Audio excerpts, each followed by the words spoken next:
when innocent protesters were mauled by police dogs. Firstly, we stand by the people who want fundamental freedoms and democracy. Secondly, we will sanction all those responsible for violence and repression. The people took the peaceful protest to the streets, and the authorities answered with violence, and this cannot be accepted. This is not our statement.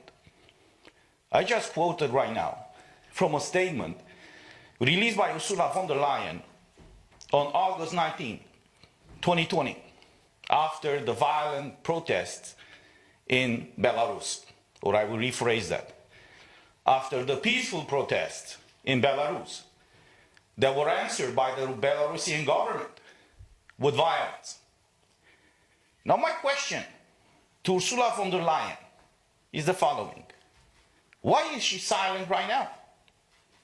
When people all across Europe who took it to the streets in order to defend and ask for their basic fundamental rights to be respected again by their own governments, is not saying anything. When on the European streets right now, innocent and peaceful Europeans are beaten by police, are mauled by dogs, and you have cavalry here in Brussels that almost ran over peaceful people. I was at few protests, 3 in Brussels, 1 in Amsterdam. I saw 2 protests in Brussels, the one in December, the two of them in December. Peaceful protests where the police, without being provoked, answered with violence. But I was on January 2nd in Amsterdam, in Netherlands, and what I saw over there, I could not believe that in Western Europe, a police department, a government, could treat people the way those people were treated by the police in Amsterdam on January 2nd. And I show you a picture. This is just one out of the many pictures that were released by the media when innocent protesters were mauled by police dogs. The only thing that these people in Amsterdam asked for was not for higher pensions, for higher salaries, for new elections like the one in Belarus.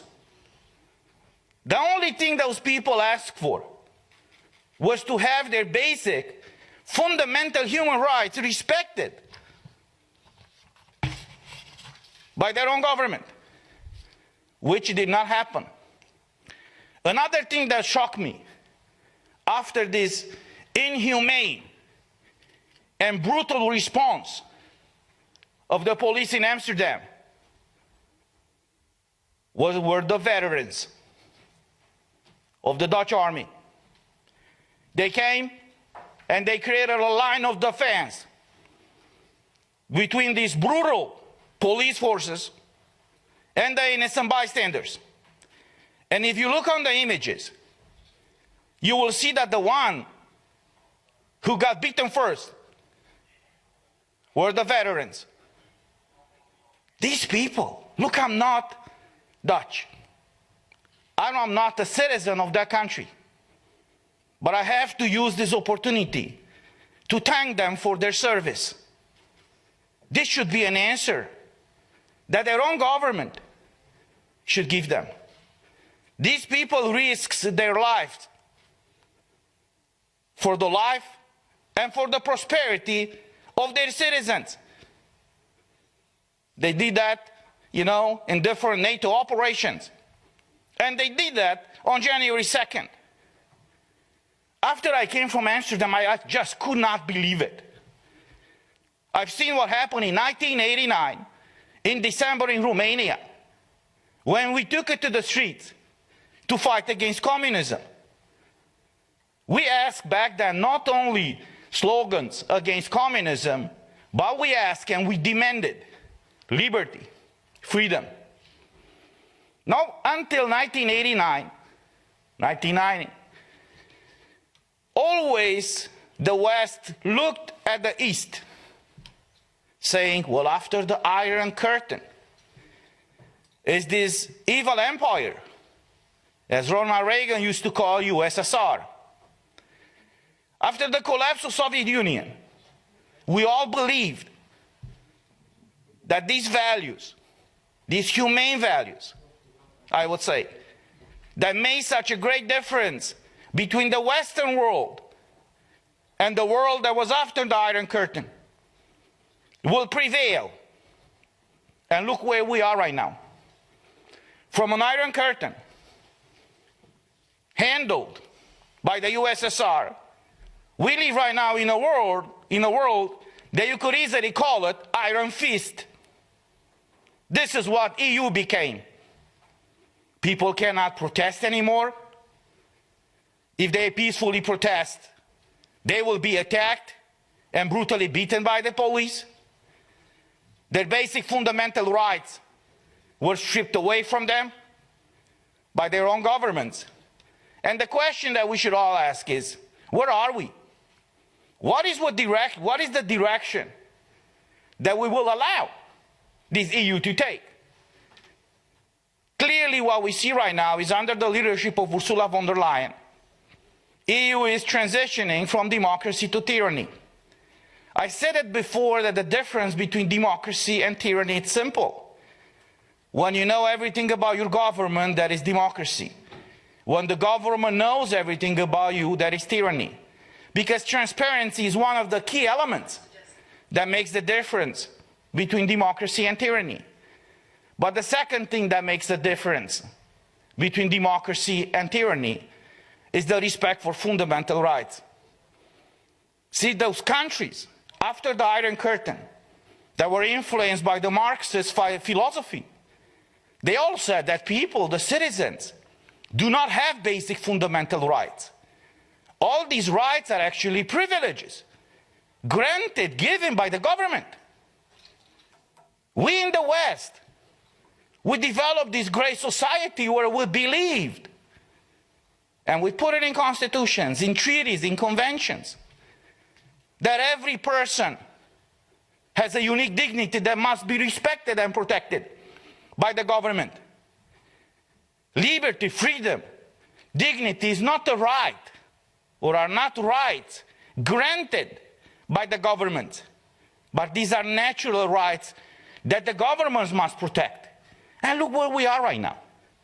Macron just said a few days ago that if you're not vaccinated or if you don't have a green certificate, you're not a citizen anymore. You know what that means? That you don't have rights.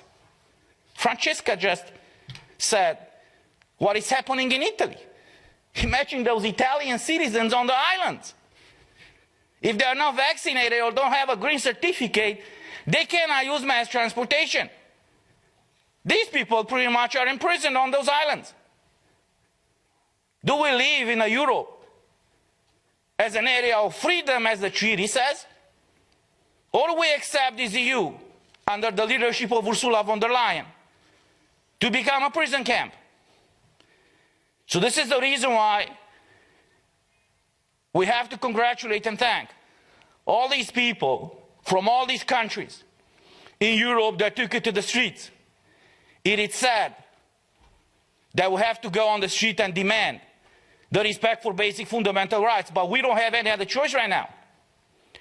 So on January 23rd, there will be a huge protest in Brussels, and I hope that more of the European citizens will be here to demand exactly what we all ask for: freedom, democracy, and liberty. On January 22nd, there will be a protest in Stockholm. I was invited over there, and I will participate to that protest as well. The solution to what is happening right now in Europe, it's simple. It's a civic solution and a political solution. As far as the civic solution, we have to protest and demand from these corrupt governments and tyrannical governments that our rights be restored. As far as the political solution, I really hope that all the EU citizens woke up and they should not ever, ever again vote in any office, any candidate, and any party who supported the abusive measures that we all face with right now in Europe.